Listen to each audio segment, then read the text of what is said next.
안녕하세요. 편의점 창업과 운영 노하우 카페지기 겸 20년차 5개점 운영과 관리를 하고 있는 신철수 점주입니다. 오늘 이 시간에는 이거 할 거예요. 편의점에서 할 때 절대 하면 안 되는 3가지에 대해서 오늘 한번 얘기 나눠볼 거예요. 무엇을 절대 하면 안 될까요? 하지 말아야 될 3가지. 한번 보겠습니다.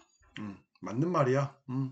손님 모으는 건 입지 문제가 아니라 실력 문제다. 예전엔 입지가 90%이어서 그럭저럭 기본을 흉내낸다면 가능한 문제였습니다. 그러나 시대가 변했습니다. 지금은 입지가 저는 한 60% 아니면 맥스로 70%? 그래도 무시할 수는 없죠. 그리고 제 방문율이 저는 40% 아니면 30% 정도라고 생각을 합니다.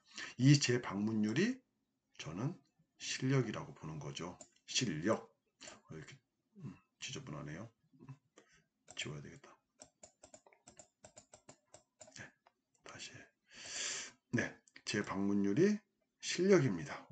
중요합니다. 어떻게 손님을 재방문하게 만드는지, 이 비율을 얼마큼 높일 건지가 이게 곧 실력입니다. 실력은 접객 서비스일 수도 있고 매장 상품에 관한 노력일 수도 있습니다. 자, 3가지입니다. 하나는 자본금 없이 시작은 안 돼요. 편의점에서 최소 3개월치 정도의 여유 자금을 갖고 시작해야 합니다. 최소 1개월에는 소모품이다, 폐기 비용이다 해서 인출금이 점주님께서 생각하신 것보다 적게 나올 수 있어요. 비용이 더 많으니까. 그러므로 이것만은 꼭 참고하셔야 돼요. 그래서 맥스로 제가 생각하는 금액은 그래도 1,000만 원 정도 안쪽에서는 좀 여유 있게 가지고 시작하는 게 좀 좋을 것 같고요. 자기 자본도 조금 가지고 시작하시는 게 좋습니다. 너무 이렇게 남의 자본으로만 하면, 아니면 너무 타이트하게 하면 조금 우리가 좀 넓은 시야를 갖추기가 어려워질 수 있어요. 그래서 자본금 없이 시작은 노라고 생각을 합니다.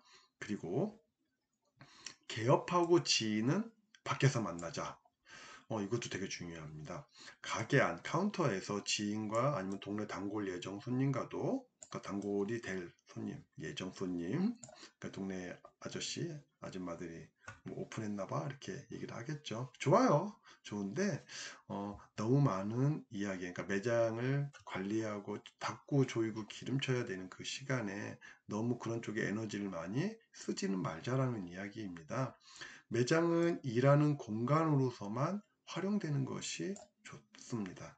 이 원칙이 무시된다면 어떤 방향으로 되었든 손님에게도 그리고 스태프에게도 영향을 준다는 사실입니다.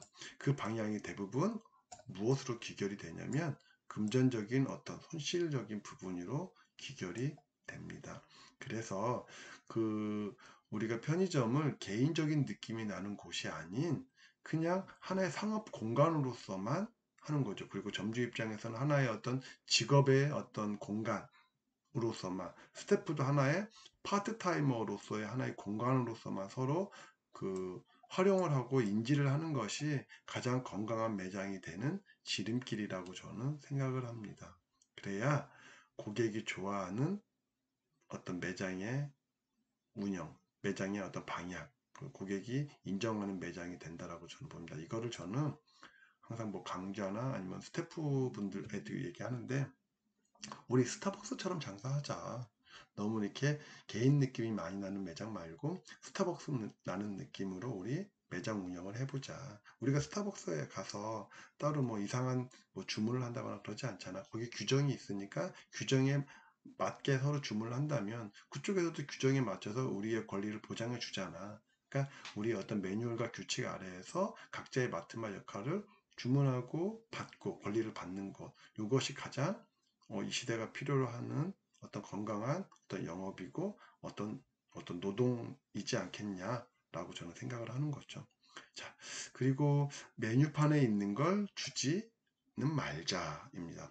단골이 예정될 손님, 그리고 단골이 될 꼬마가 왔을 때 매장 상품을 그죠, 그냥이 중요합니다. 그냥 주는 경우 있잖아요. 이것도 마찬가지로 개인적인 느낌이 나는 거겠죠. 그래서 그냥 주지 말고, 예를 들어 담배 한 볼에 라이터, 이거 판촉향이 불법인 거 알고 계시죠? 이거는 이제 안 돼요. 그래서 뭐 담배 한 보루의 라이터 아니면 소주 한 병의 종이컵 이것도 불법이고 그것도 가급적 될 수 있는 대로 피하시는 게 좋아요. 그리고 추파춥스 뭐 꼬마 아이들 하나씩 주는 것도 이런 것도 다 재고조사에서 다 이게 비용으로 그러니까 로스로 나는 거잖아요. 그러니까 이 부분도 꼭 챙기셔야 됩니다.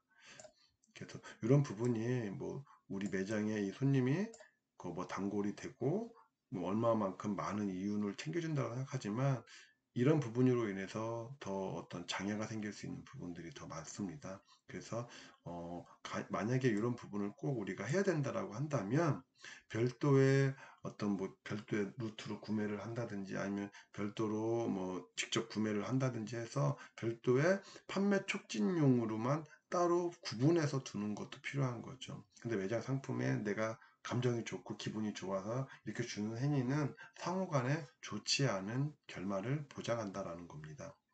그래서 그 얘기입니다. 이것은 이렇게 보면 어떨까? 담배 한 보루에 별도의 판촉용 라이터, 물론 판매용과 구분해서 별도의 공간에 별도의 재관리. 근데 불법이긴 해요. 근데 요즘은 거의 없어졌어요. 요거. 그리고 소주 한 병에 판촉용 종이컵, 소모품 발주나 별도의 구매. 그리고 이쁜 꼬마에게 요거 좋아요. 두 개를 포장한 별도의 작은 선물. 그래서 그냥 주시지 말고 별도로 이렇게 작은 포장에다가 해서 이렇게 주면 상당히 의미가 있죠. 오늘 이 시간은 여기까지 하고요. 다음 시간에는 돈 대하는 태도부터 똑바로 하라. 이런 또 돈을 대하는 태도에 대한 이야기를 해볼 생각입니다. 그래서 앞으로도 이런 어떤 책에 있는 내용을 저의 어떤 이 견해에서 제가 썼으니까 저의 어떤 견해에서 좀 더 깊이 있게 어떤 예를 들어가면서 설명을 해볼 테니까요. 구독, 좋아요 많이 눌러주시고 이렇게 올려오는 대로 영상이 올라오는 대로 이렇게 많이 봐주시고 이렇게 뭐 댓글 뭐 좋아요 뭐 이런 거 이렇게 하나씩 해주시면 대단히 큰 힘이 될 것 같습니다. 오늘 이 시간에는 여기까지 하고요. 당분간은 계속 뭐 하루에 몇 건씩 시간 될 때마다 계속 올릴게요. 왜냐면 밀려 있는 건이 너무 많아요. 그래서 이거 계속 올릴 테니까 챙겨서 보셨으면 좋겠습니다. 감사합니다. 또 뵙겠습니다.